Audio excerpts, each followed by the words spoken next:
Mind management, life transformation, power of thoughts आदि प्रेरणादायक एवं आध्यात्मिक वीडियोस के लिए सब्सक्राइब करें स्वामी मुकुंदानंद हिंदी यूट्यूब चैनल को और बेल आइकन को अवश्य दबाएं ताकि आपको ये वीडियोस मिले सबसे पहले।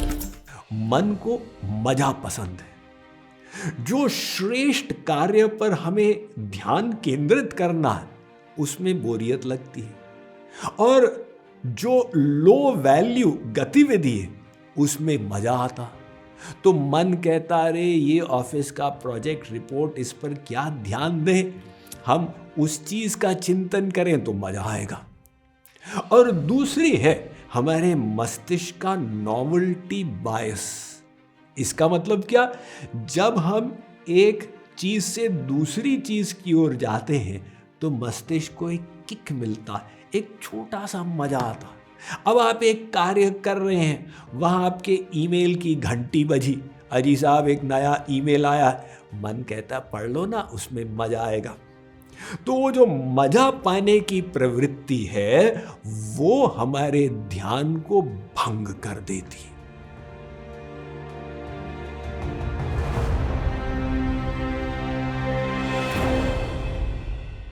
संसार के कोलाहल में मन की एकाग्रता को बनाए रखना दिन प्रतिदिन कठिन होता चला जा रहा है, क्योंकि संसार का स्वरूप ऐसा बन गया। आपको एक मीटिंग के बाद दूसरे में जाना पड़ता है, एक ईमेल के बाद दूसरे का उत्तर देना पड़ता है, एक व्हाट्सएप मैसेज के बाद दूसरे को पढ़ना पड़ता है। परिणाम स्वरूप हमारा मन बिखर जाता है। तो कोई कार्य करने का श्रेष्ठ तरीका नहीं है। जी हां, ये है अपने फोकस की वृद्धि करना। एक आश्रम में एक ज़ेन मास्टर था। वो अपने विद्यार्थियों को आध्यात्मिक ट्रेनिंग भी देता था और साथ में शस्त्र विद्या भी सिखाता था। उसके विद्यार्थियों में एक था जो अभिमान से युक्त था, क्योंकि उसको तीर कमान में इतनी कला प्राप्त थी कि एक तीर छोड़ के दूसरे तीर को पहले के पूंछ में मार पाता था और उसको 2 भाग में कर देता था। तो गुरुजी विद्यार्थी को कहे चलो मेरे साथ। पहाड़ की 2 चोटियों के बीच में एक वृक्ष गिरा हुआ था। वे उस वृक्ष पर कूद गए। विद्यार्थी को कहा तुम भी आओ।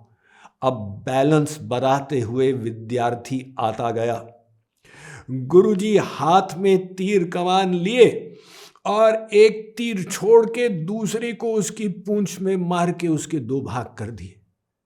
शिष्यों को कहा तू तो करता है, अब कर। शिष्य पसीना पसीना हो गया। उसने ट्राई तो किया किंतु सफलता नहीं मिली। गुरुजी ने कहा बात क्या है? कारण यह है कि यहां पर अब तेरा ध्यान भंग हो गया है। एक ओर मन इस बात पर विचार कर रहा है कहीं गिर न जाऊं, दूसरी ओर निशाने पर।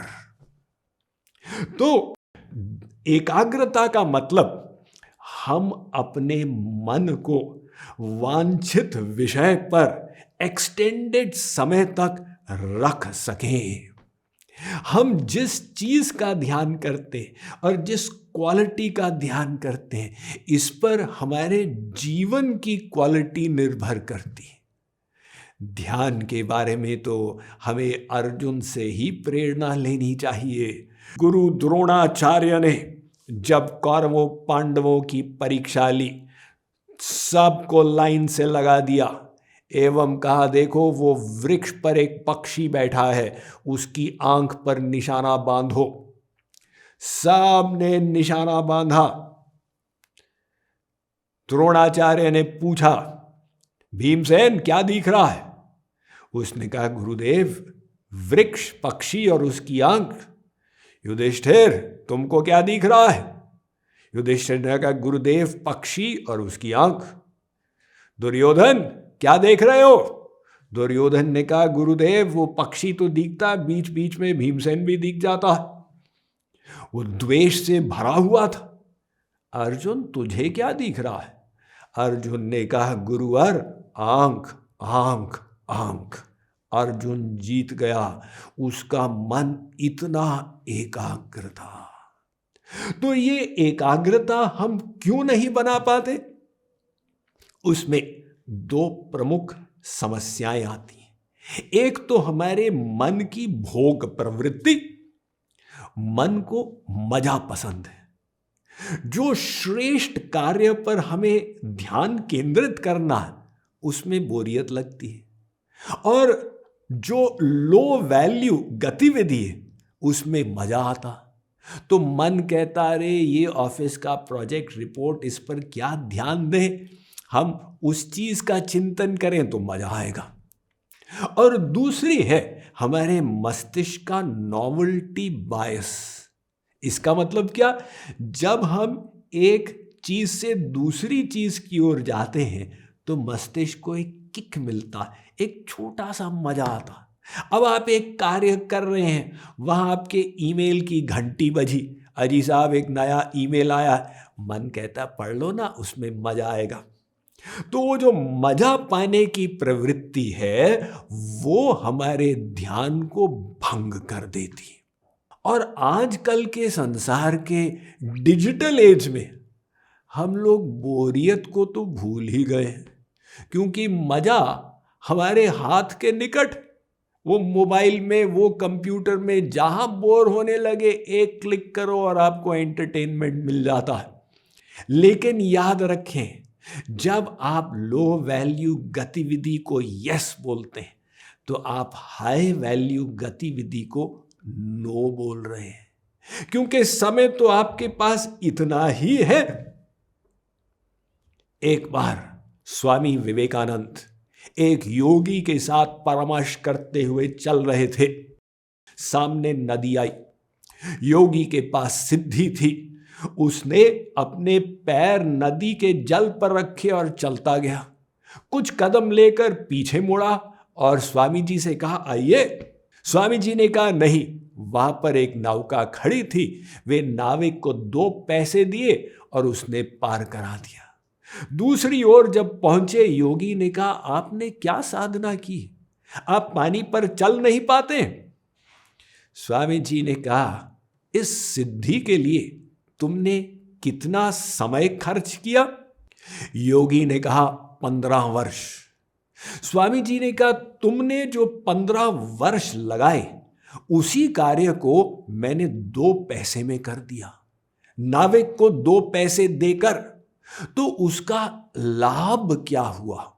इसी प्रकार से अगर कोई आपका समय व्यर्थ गंवाना चाहे, आप सावधान हो जाइए। क्यों? मान लो कि आप एक महीने में 1 लाख रुपए कमाते, इसका मतलब अगर प्रतिदिन 8 घंटे काम कर रहे हैं 1 मास, तो 1 घंटे में आपकी कमाई है 600 रुपए। इसका मतलब 1 मिनट में आपकी कमाई है 10 रुपए। किसी ने आके निरर्थक आपसे बातचीत कर ली, 10 मिनट खर्च कर लिए, तो उसने आपके 100 रुपए आपसे ले लिए। क्यों निरर्थक इस प्रकार से बर्बाद करें? अतः अपने समय के बारे में कंजूस बने। इसी प्रकार से अपनी एकाग्रता को बनाए रखें और बीच बीच में थोड़ा सा डिटॉक्स भी कर लीजिए। क्या मतलब? अब मोबाइल तो साथ में रहता ही है, किंतु रात्रि 8 बजे से सुबह 8 बजे तक उसे फ्लाइट मोड में डाल दीजिए। आप संसार आपको डिस्टर्ब न कर पाए, उस समय आप अपनी एकाग्रता को उपार्जित करते चले जाएं। तो याद रखें, जितना आप अपने मन को एकाग्र कर पाएंगे और जिस विषय पर आप अपना ध्यान केंद्रित करेंगे, उसके आधार पर आपके जीवन की क्वालिटी, आपकी सफलता और आपके भीतर का आनंद निर्भर करेगा। तो अपने जीवन को स्वर्णिम बनाने हेतु कुछ उपयोगी बातें हम समझ रहे हैं। इस श्रृंखला golden rules for living your best life के अंतर्गत।